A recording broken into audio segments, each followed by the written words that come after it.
Hello, welcome to the Soulprint Minis. This is for the 19th of July. I have previously today released a video on RFK and his run for the presidential nominee for the Democrats. So it's out there already.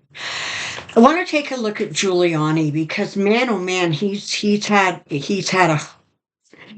kind of a tough time of it. You know, that's what happens when you play in the sandbox with Trump. Um so his law license, I believe, is suspended. I'm not sure if it's been revoked, but that's coming. Um, he just got sanctioned because he refused to turn over evidence or documentation. This is in the court case where those two lovely ladies from Georgia who were targeted and they were, being accused of, all kinds of nefarious things to throw the election and, deny Trump his rightful place on the throne. um, they're suing him. And so he's been sanctioned like a lot of money. Um,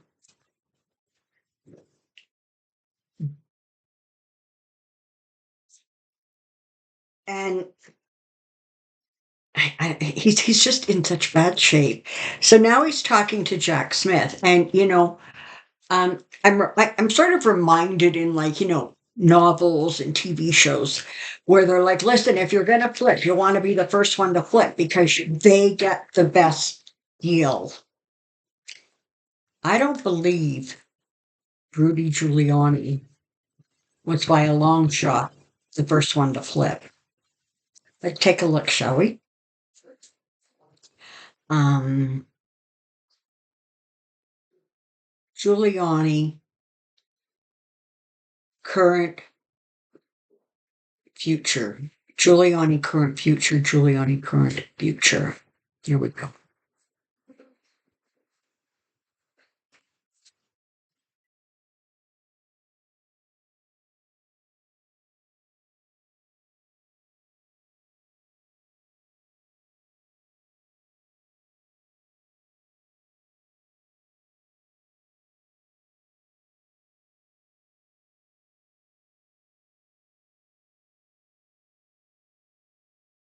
Okay. I think probably from the very first time I actually did a reading on Giuliani, one of the things that I distinctly remember saying about him was his big thing was about staying relevant, right? He couldn't stand sort of not being, America's mayor, not being, um, looked at with some degree of respect. And before you all make your comments, I do understand that the people of New York don't consider him their mayor, never did. He's an idiot. He's a jerk. Okay, got that. We're talking about his perspective and his ego, okay? So he just saw himself as somebody who was riding high and riding high, and the years went by and the years went by, and all of a sudden he was starting to feel really sort of irrelevant. He wasn't keeping up with what was going on. Oh, there's Donald Trump. Let me latch on to him because he's going to the White House. So for him, it was a lot about say whatever you need to say, do whatever you need to do. Um, you know, Aid and abet whoever you need to aid and abet for entertainment purposes only, but stay relevant. And so a lot of what has been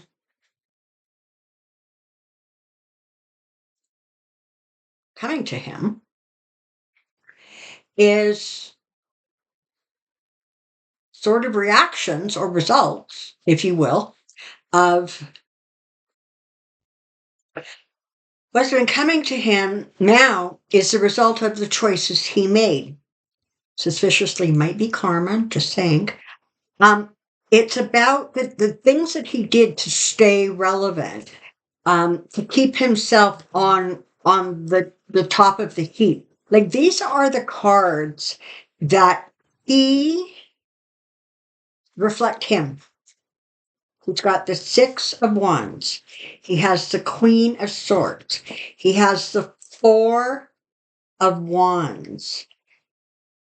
This is about what he was trying to get back, what he was trying to achieve. This is how he sees himself.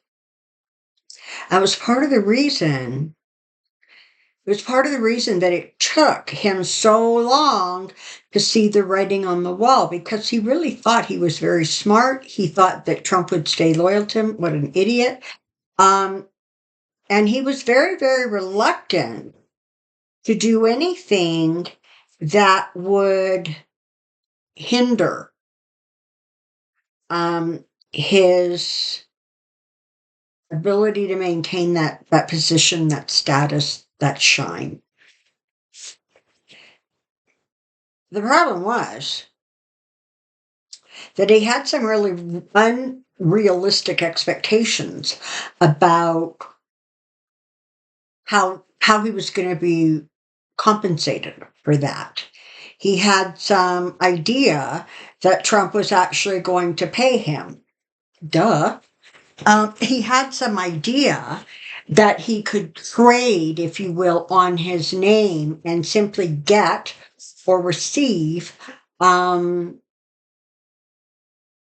information, that he could interfere, he could manipulate things. And God knows he tried. He tried really, really hard, man. He was interfering with, the Department of Justice. He wanted certain investigations opened. He was literally a Trump mouthpiece. And all that did was create a lot of friction. There was just not good stuff. I mean, let's remember, he is the one who brought forward those two Russian gentlemen.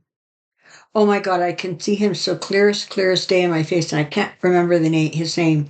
But they were the ones who were selling, I think it was the Biden information, the Biden stories. It was all made up. They admitted it was all made up. But, it was that kind of static, crazy energy. And what happened is, over a period of time, he sort of lost track, honestly, of what was true and what wasn't true. He knew, if you kind of backed him into the wall and cornered him, that, yeah, you know what, the legal things they were talking about probably wouldn't fly, and they really didn't make any sense. And his big defense is, well, I believed what I was told. I was repeating what I was told. Not even I believed. I was repeating what I was told with absolutely no fact checking, no backup, no nothing. Just if I said, hey, Rudy, you know what? The sky is purple and it's Hunter Biden's problem. The sky is purple because there was something that went on with Biden while he was running for office. Hey, Giuliani, the sky is purple because something really wonky is going on with those voting machines. None of which is true. Giuliani did not even look out a window to see what color the sky was. That's how negligent he was about what he was saying in public. And he is walking away not only disappointed, but he is walking away with his reputation destroyed, what reputation he had. He has a mountain of legal bills and legal issues that he's not going to be able to wiggle his way out of, but nor apparently does it look like he has the money to do that. And it's almost as if in some way he has a very childlike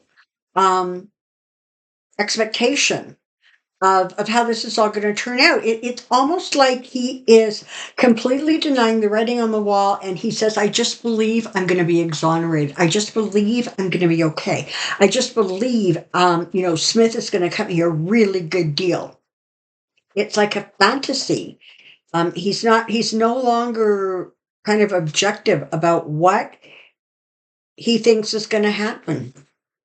He's confused, and he has a lot of problems on his head, and they're not going to go well for him. They're just not. All right, that's what I know about Rudy Giuliani today. Thank you. Bye-bye.